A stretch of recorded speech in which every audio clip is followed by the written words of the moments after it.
أعوذ بالله من الشيطان الرجيم. بسم الله الرحمن الرحيم. الرحمن علم القرآن خلق الإنسان علمه البيان. الشمس والقمر بحسبان والنجم والشجر يسجدان والسماء رفعها ووضع الميزان ألا تطغوا في الميزان وأقيموا الوزن بالقسط ولا تخسروا الميزان والأرض وضعها للأنام فيها فاكهة والنخل ذات الأكمام والحب ذو العصف والريحان فبأي آلاء ربكما تكذبان خلق الإنسان من صلصال كالفخار وخلق الجان من مارج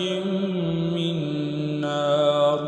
فبأي آلاء ربكما تكذبان رب المشرقين ورب المغربين فبأي آلاء ربكما تكذبان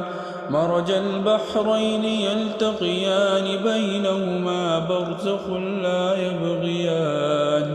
فبأي آلاء ربكما تكذبان يخرج منهما اللؤلؤ والمرجان فبأي آلاء ربكما تكذبان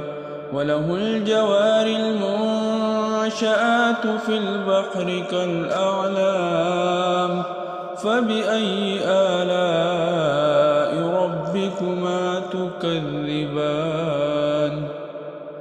كل من عليها فان ويبقى وجه ربك ذو الجلال والإكرام فبأي آلاء ربكما تكذبان يسأله من في السماوات والأرض كل يوم هو في شأن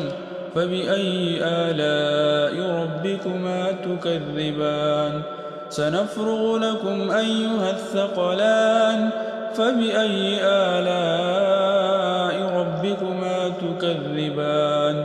يا معشر الجن والإنس إن استطعتم أن تنفذوا من أقطار السماوات والأرض فانفذوا لا تنفذون إلا بسلطان فبأي آلاء ربكما تكذبان يرسل عليكما شواظ من نار ونحاس فلا تنتصران فبأي آلاء ربكما تكذبان فإذا انشقت السماء فكانت وردة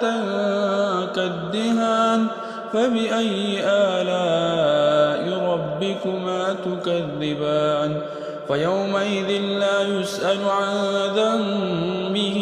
إنس ولا جان فبأي آلاء ربكما تكذبان يعرف المجرمون بسيماهم فيؤخذ بالنواصي والأقدام فبأي آلاء ربكما تكذبان هذه جهنم التي يكذب بها المجرمون يطوفون بينها وبين حميم آن فبأي آلاء ربكما تكذبان ولمن خاف مقام ربه جنتان فبأي آلاء ربكما تكذبان ذواتا أفنان فبأي آلاء ربكما تكذبان فيهما عينان تجريان فبأي آلاء ربكما تكذبان فيهما من كل فاكهة زوجان فبأي آلاء ربكما تكذبان متكئين على فرش بطائنها من استبرق وجنى الجنتين دان فبأي آلاء ربكما تكذبان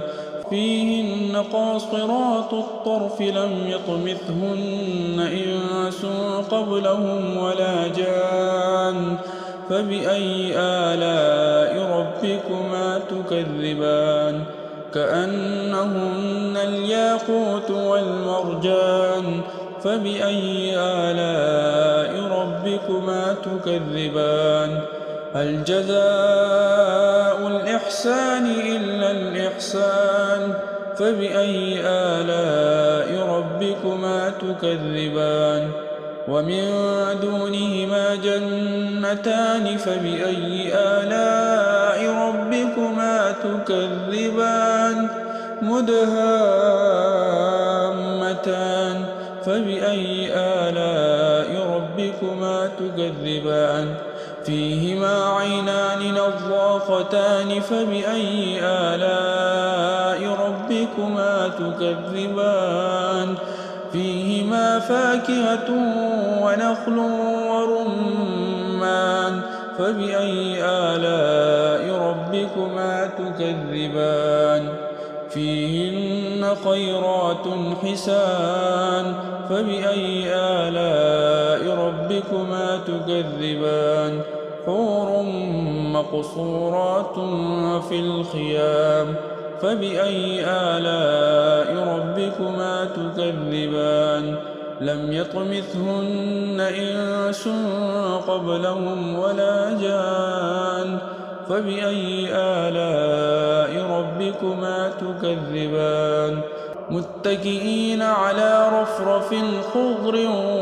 وعبقري حسان فبأي آلاء ربكما تكذبان تبارك اسم ربك ذي الجلال والإكرام صدق الله العظيم.